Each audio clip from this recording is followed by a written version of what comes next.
Jadi dari bawah sini, ini ibu boleh berdiri nggak?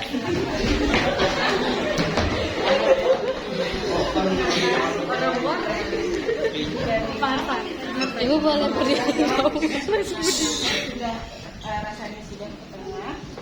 Nah, yang satu di sini ke kanan, yang satu di sini di bagian pinggir. Jadi ketemunya di sini nih, misalnya bundusnya ya. Nah, jadi ini titik nolnya adalah ini ya, simpisis. Ya, kan kalau ini diraba ya. Cuma kalau yang di lapangan akan ketemu banyak metode nanti ya. Ada yang dia ngumpulnya dari sini ke sini. Kita dari sini aja ya, karena titik nolnya adalah di sini.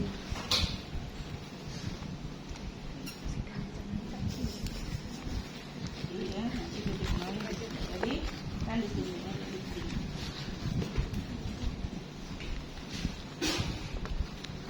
Di mananya? Jadi dia kan di sini. Nah, itu.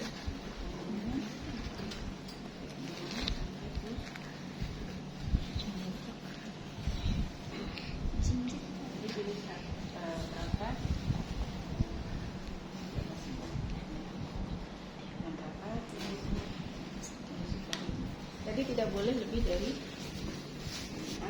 10. Kalau 10 tadi terlalu besar. Harapannya juga 10.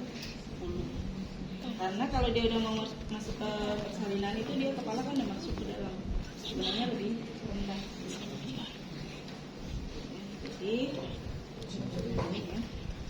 Berapa tinggi pundus tadi.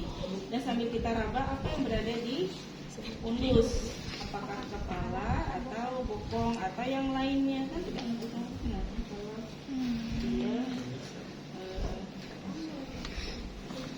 kalau dia posisinya misalnya lintang gitu ya.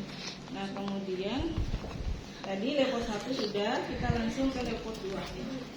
Dengan posisi sama seperti ini, satu menahan, satu meraba. Terus baliknya, satu menahan, satu meraba. Nah apa yang diraba? Apa yang berada di kanan ibu dan di kiri ibu. Misalnya sebelah sini meraba. Nah, kalau misalnya sebelah sininya punggung, sebelah sininya bagian terkecil janin, seperti apa? Karena dia punggung, berarti kalau kita raba tuh ada yang memanjang, gitu ya. Nah, kemudian kita raba sebelah sini, berarti ini bagian-bagian kecil, ya, seperti kita meraba ada kayak jari-jari, gitu ya. Nah, itu untuk leopard 2. Jadi untuk mengetahui apa yang berada di kanan ibu dan yang di kiri ibu. Kalau saya tidak terlalu ini menggunakan istilah punggung kanan atau punggung kiri ya. Karena itu untuk posisi yang normal. Bagaimana untuk posisi yang ini ya? Memang ada letsu gitu ya, ada lintang ya. Tapi untuk menentukan ini kan kita nggak ini ya, apa yang di kanan dan di kiri ya. Oke, itu untuk leopard 2. Kemudian leopard 3 sama di sini menahan, di sini raba. Kita raba apa yang di bagian bawah. Nah, tadi kalau normal bagian bawahnya adalah kepala. Apa ciri khas kepala? Bulat, kemudian melenting, ya, dan mudah digerakkan. Ya. Nah, kemudian itu leopard 3. Kemudian leopard 4. Kalau persalinan kita wajib sampai leopard 4, apalagi kalau ini ya. Nah, leopard 4 tangan kita berubah. Jadi seperti ini.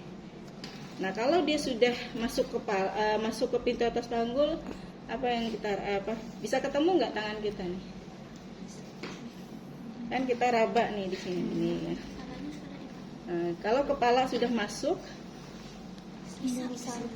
nggak ketemu harusnya. Dua tangan ini nggak ketemu. Nah, itu berarti dia sudah masuk. Tapi kalau kita misalnya gini, kok kan kita raba kan kepalanya di sini. Kalau tangan kita ketemu berarti dia belum masuk ke pintu atas panggul. Hati-hati, itu namanya 5/5. Jadi kalau kita raba gini, jari kita tuh tetap 5 di atas ini, 5 jari. Berarti tidak ada bagian kepala yang masuk. Nah, kalau seperti ini kemungkinan apa? Oh, ini sudah tanda persalinan sudah keluar gitu ya. Tapi kok kepala masih tinggi. bahkan di atas panggul. Berarti kemungkinan dia tidak masuk ke pintu atas panggul. Berarti kemungkinan panggul sempit tadi. Nah itu ya. Kalau ketemunya ini idealnya kalau diagonal udah masuk tangan kita nggak akan ketemu. Nah itu di leopard 4.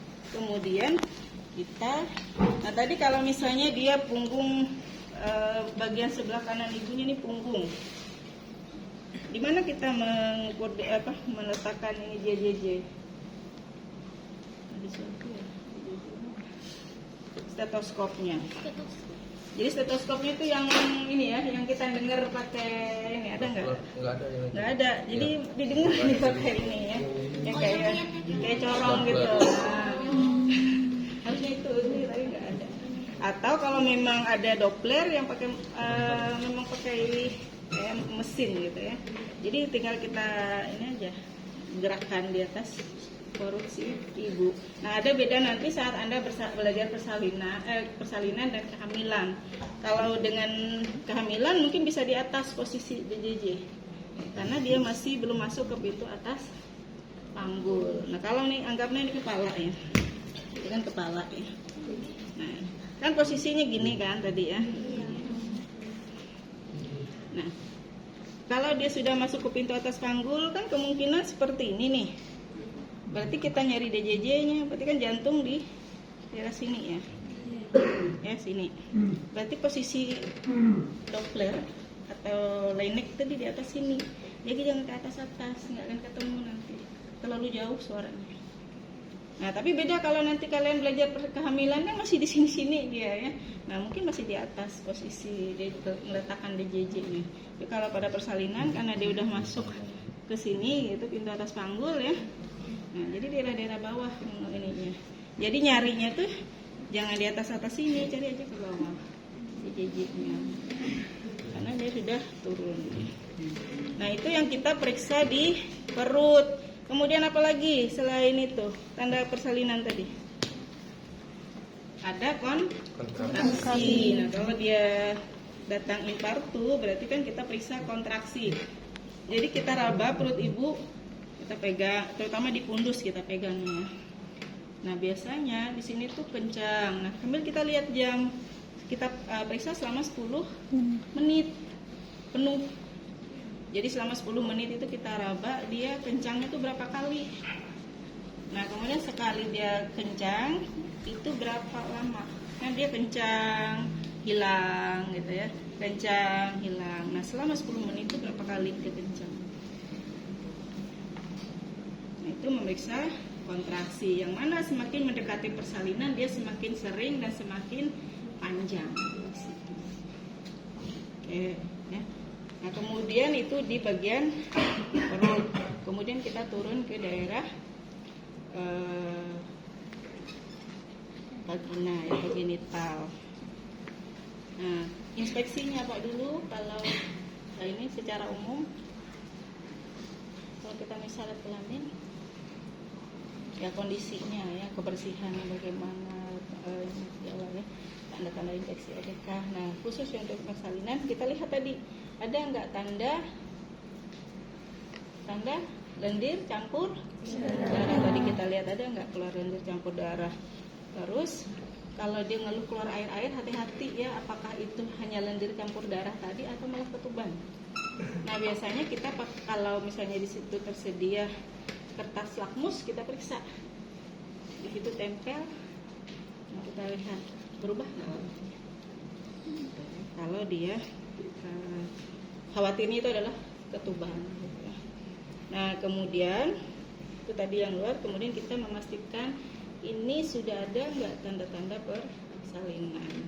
Nah, kita ambil tadi ya, kita bersihkan dulu pulpanya, tolong alat untuk pulpa hijin. Ya, sama sarung tangan. Kalau datang kan pasti diukur kita sayang ya. Nah itu udah lewat kan seperti itu ya. Kita sayang ibu udah lewat, kita udah cukup. Oke, posisinya apa kalau pulpa hijin? Dari atas ke bawah. Posisi dasar, tumben kaki dibuka gitu ya. Nah ini letakkan dekat sini, kemudian ini dibuka. Nah tadi kita pulpa hijin, gimana caranya maksudnya? Dari Ini ya tadi ya. Ini dari atas ke bawah. Nah karena biasanya kalau persalinannya kan depannya yang banyak tadi ya, karena keluar lendir campur darah, makanya ke tengah dulu baru kanan kiri. Buka, ya. Nah setelah itu karena kita mau periksa dalam, ini ganti. Ini ganti dengan yang steril.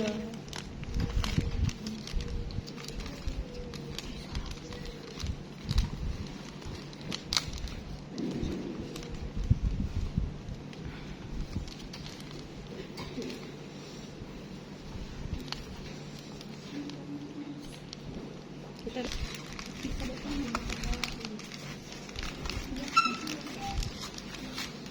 Oke, ya.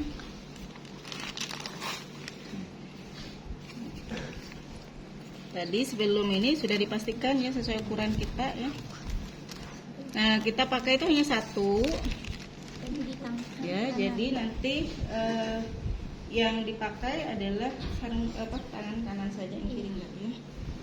Oke.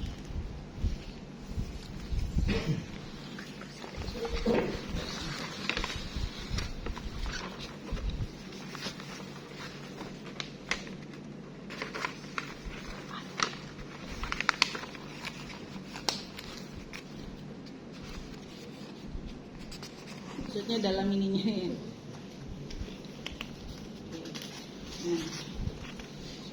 Oke, satu tangan di atas tundus ya. Nah biasanya kalau ada gliserin, kita letakkan gliserin di sini, kita pakai sistem misalnya, atau kalau pakai tangan kita ini letakkan gliserin ya. Nah ini kita raba perut, kita melakukan periksa dalam itu dalam kondisi kontraksi, jadi jangan sembarang ya. Jadi sambil kita tunggu dulu dia ini ada kontraksi apa belum. Kalau ini tunggu aja gitu kalau belum ada kontraksi ya. Nah kemudian pas ibunya merasakan ada kontraksi, kita raba di pundus ini namanya keras ya. Nah kemudian ini masuk ini ya, jadi ini dulu masuk. Nah, kemudian dulu pelan-pelan masuk gitu ya, ikuti yang ini sampai posisi begini. Jadi nggak semua tangannya masuk, hanya 2 jari. Nah, jadi karena sebenarnya kan di depannya ada. Nah, jadi tangan kita itu nanti gitu ya, yang kan masuk ya. Nah, ini mencari sebenarnya. Kan bisa ibaratnya di dalam sini nih ada tadi ya, mulut rahim, ada siatik. Nah, tangan kita tuh nyari mulut rahim. Cari yang seperti bagian yang ada lubangnya terus kayak mengerucut gitu ya. Nah itu kita cari, misalnya gini tadi ya. Nah sebesar apa sih misalnya yang sudah membuka ini? Kalau baru 1 senti, ya hanya segini bisa masuknya gitu. Nah tapi kalau sudah agak besar gini kan, intinya ya 10, kalau di 10 itu yang buka ini gitu. Nah, ininya tuh. Yang nanti yang menghitungnya itu dari sini ke sini ya. Jangan hanya ini. Kan jadi kita yang masuk ini kan ini, jadi juga dihitung seberapa ya. Nah jadi, pas di dalam itu setelah ini kan kita periksa ini pembukaan berapa gitu ya. Nah sambil diraba ini udah pecah belum ketubannya. Kalau ketuban belum pecah, ibarat balon yang kencang ditiup gitu ya, diikat. Jadi kita kayak hanya merasa kayak ada sesuatu yang kalau kita ini kayak tertahan. Nah, itu berarti dia belum pecah. Tapi kalau misalnya kita raba gini kok sudah terasa langsung kepala nih ya. Nah, berarti itu udah pecah ini ketubannya ya. Gitu. Nah, tadi kita periksa di sini ini udah lengkap apa. Pokoknya pembukaannya berapa. Terus diraba serviknya nih masih tebalkah atau tipis gitu ya. Kan beda kan karakteristiknya kalau pada ibu multipara dan primipara.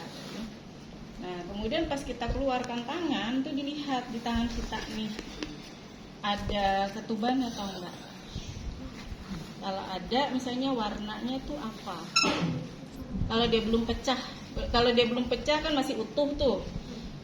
kita nggak praktek, harusnya ada praktek patograf. Jadi di patograf itu kalau tadi yang kita rapatnya balon tadi ya, tapi kan utuh nih masih, berarti simbolnya U di bagian patograf yang ketuban. Terus kalau kita misalnya tadi ketemunya kepala, langsung terasa kepala berarti tadi udah pecah ya. Lihat kalau udah pecah, dia nih warnanya apa ketubannya? Apakah jernih, apa bercampur darah, atau bercampur mekonium, atau tidak ada? Kalau tidak ada berarti kering. Itu beda-beda simbolnya. Kalau dia utuh tadi simbolnya U. Kalau dia bercampur darah simbolnya D. Kalau dia bercampur mekonium simbolnya M. Kalau dia kering simbolnya K di patografnya. Nah itu tadi kan kita monitor setiap pemeriksaan. Nah, kalau ini kan setiap 4 jam. Oke, nah itu kita periksa dalam. Oh kalau misalnya baru 4 cm nih pembukaan misalnya, berarti kan berikutnya memeriksanya 4 jam lagi. Kalau sekarang jam 1 misalnya, berarti nanti jam 5 baru kita periksa lagi. Tapi di sela itu kita bisa periksa DJJ setiap 30 menit, kontraksi tadi setiap 30 menit, kemudian tanda vital ibu ya, dan kemajuan persalinan yang lainnya. Nah, ini udah selesai, kita periksa dalam ya. Nah ini kalau misalnya tadi basi 4 cm gitu ya bukanya, ini tadi kita udah nyiapkan larutan klorin sama larutan DT. Jadi setelah memeriksa ini, cuci dulu sarung tangannya di cairan klorin, baru dilepaskan. Makanya larutan klorinnya bukan di sini ya. Larutan klorinnya biasa loh, kalau kita memandikan kan ada standar ininya ya. Apa standar untuk tempatnya? Oke. Sudah. Nah kalau di lapangan ya, ini kan masih ada sebelahnya. Kita amankan karena kita bisa memanipulasi dibalik. Jadi nanti kita pakai untuk kalau hanya untuk periksa dalam kan hanya perlunya 1. Nah sayang kan sebenarnya ya. Tapi kalau nomor persalinan tetap 2. Nah ini sudah kita singkirkan dulu gitu ya. Kita tunggu lagi, nanti setiap 30 menit kita periksa. Nah pas 4 jam berikutnya periksa dalam lagi. Itu sampai nanti menolong persalinan. Oke, sekarang misalnya ibunya kita siapkan aja alat kita ya. Nah, ini tadi ini dilengkapi isian pakusetnya. Apa yang diisi dalam sini? Ini dibuka, berarti steril ya. Nah, cara membukanya juga berbeda. Apa ini? Karena bisa steril, ini tidak sembarang kita memasukkannya. Maju aja cepat banget.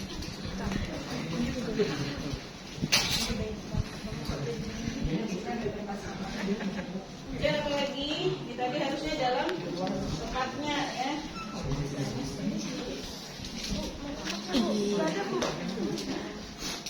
Tadi harusnya kan dalam tempatnya juga sama ya.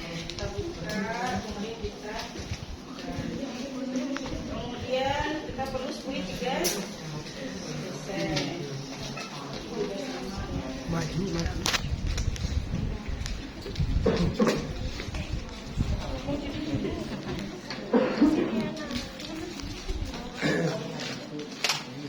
Lagi yang diperluin Squid 1 cc. 1 cc nanti. Ini 1 cc itu untuk bayi ya.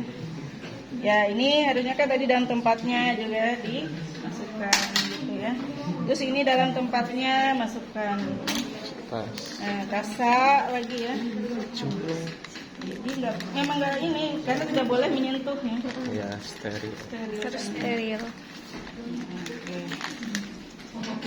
Lagi yang masuk situ tadi ya kombetadin sama betadinnya sudah diisi ya. Kalau kita rasa yakin sudah semua, kita tutup. Tapi ini kondisinya sudah siap alat masuk di dalam bak patuset ya. Oke, ini sudah ya. Kemudian sambil memantau kondisi, oh ini sudah misalnya ibunya sudah tanda-tanda kalah 2 nih. Terus kita periksa kayak tadi lagi ya, udah pembukaan lengkap nih. Berarti kita siapkan diri untuk menolong persalinan. Ya. Oke, ininya ibunya diatur posisinya. Tadi ada yang terbelah. Jadi sambil menunggu ibu tadi ya, kan ibu kadang pengen mengedan. Kita bisa ajari cara mengedan gitu ya, pada saat tadi. Atau kalau sekarang sudah pembukaan lengkap, ajari dulu ibunya. Gitu ya. Tapi itu setelah kita sudah yakin dia udah pembukaan lengkap. Tadi waktu Leopold tadi ibu lupa ya. Waktu yang di Leopold 4, posisi ini harus lurus. Posisi kaki lurus. Kalau sebelumnya kan ditekuk ya, 1 sampai 3 itu ditekuk, nah pas yang keempat lurus. Ya, pas yang tadi Leopold ya. Nah, sekarang misalnya, ibu nih kayaknya udah tanda gejala kalah 2. Apa tandanya? Jadi doran teknus perjol pulka. Keluarnya baik. Ada dorongan meneran, ada ibu ya. Ada tekanan pada anus. Jadi kalau kita lihat di anusnya itu kayak ini yang membuka, kemudian perineumnya di sini itu nonjol gitu ya. Nah, kemudian vaginanya ini terbuka. Nah, itu berarti sudah tanda kalah doran teknus perjol pulka. Ada dorongan yang meneran, perineum menonjol, anus membuka. Kemudian siapkan diri, siapkan alat. Tadi alat sudah kita siapkan. Nah tadi kan sudah ketemu nih ini. Kita lanjutkan ke periksa dalam. Siapkan diri, siapkan alat. Pastikan pembukaan lengkap. Nah, tadi kita periksa pembukaan. Ketemu pembukaan lengkap. Nah kalau sudah ketemu pembukaan lengkap, sampaikan hasil ke ibu. Ibu, ini pembukaannya sudah lengkap. Ibu boleh meneran. Kalau sebelumnya nggak boleh ya. Nah ini udah pembukaan lengkap. Jadi ibu udah boleh mengedan. Cara mengedannya seperti ini. Nah ajari ibunya. Sekarang kamu. Ibu cara mengedannya seperti ini ya bu. Tekukan kakinya. Dua-dua. Nah kemudian Bujur-bujur yo. ini tangannya merangkul kedua paha ini ya. Ini dibuka. Buka lagi yo. Kemudian ini dagu tempelkan ke dada. Dagu tempelkan ke dada. Pandangan ke perut ya. Mata terbuka. Gigi ketemu gigi. Mengedan seperti buang air besar yang keras. Tolong bokongnya jangan diangkat ya. 1, 2, 3. Ngedan dulu. Dan mengedan tuh nggak sekali ya, berulang-ulang kali. Jadi pas saat kontraksi, ingat mengedan hanya pada saat kontraksi. Kalau tidak ada kontraksi, ibu istirahat. Makanya di samping pasien kalau bisa udah disiapin roti kah, teh misalnya teh manis gitu. Jadi kalau di sela-sela itu ibu silakan minum, silakan makan. Nah nanti kalau misalnya ada lagi rasa sakit, ayo bu ngedan lagi bu, sambil kita mempersiapkan diri. Nah mempersiapkan diri misalnya ibunya kita siapkan alat, kita dekatkan. Ya, tadi kamu pakai APD lengkap. Kamu lepaskan dulu ini, karena ini kan yang racun. Ya. Oke, pakai APD lengkap berarti dari Apa jorong atas. nomor kedua?